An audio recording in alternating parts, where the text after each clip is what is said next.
Invention 17. The story of the pendulum clock invention. Before the pendulum clock changed the world, time was a difficult thing to trust. Mechanical clocks already stood in churches, towers, and public places, but they were often far from exact. Some could lose or gain many minutes in a single day, and this made life uncertain for people who needed better order. Scientists needed careful measurements for experiments. Astronomers needed exact moments to observe the sky. Merchants needed dependable schedules, and cities needed a clearer rhythm. The great problem was regularity. How could a machine follow time with a steady and reliable beat? The answer began with a simple motion that people had seen for centuries, a weight swinging back and forth.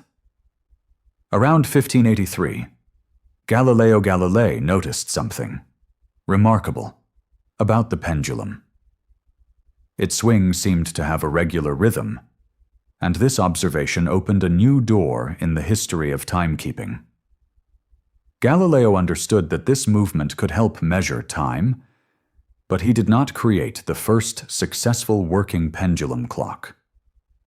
His idea remained like a seed waiting for the right mind, the right tools, and the right moment to grow into a machine that could change daily life. That moment came in 1656 in the Netherlands, especially connected with The Hague. Christiaan Huygens, a brilliant Dutch mathematician, physicist, astronomer, and scientist of timekeeping, created the design for the first successful mechanical clock controlled by a pendulum.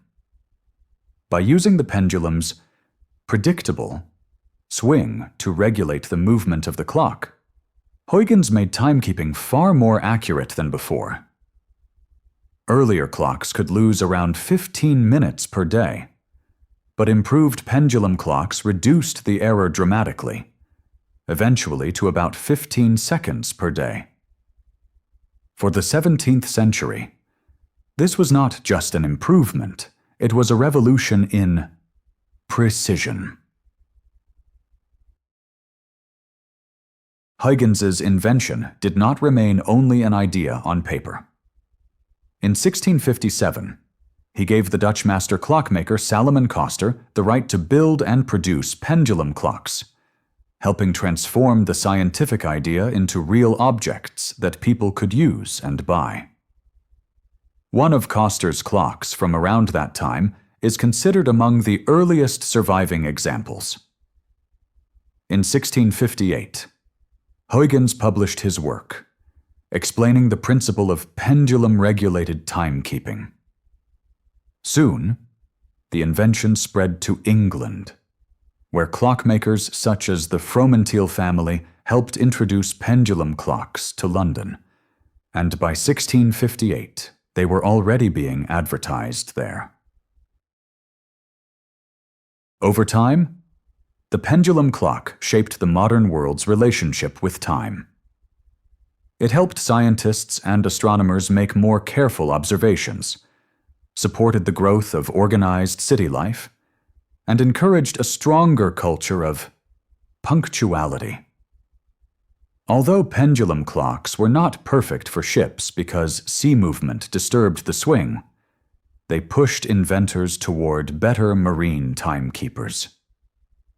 In the 18th and 19th centuries, they appeared in homes, schools, offices, factories, railway stations, and public buildings.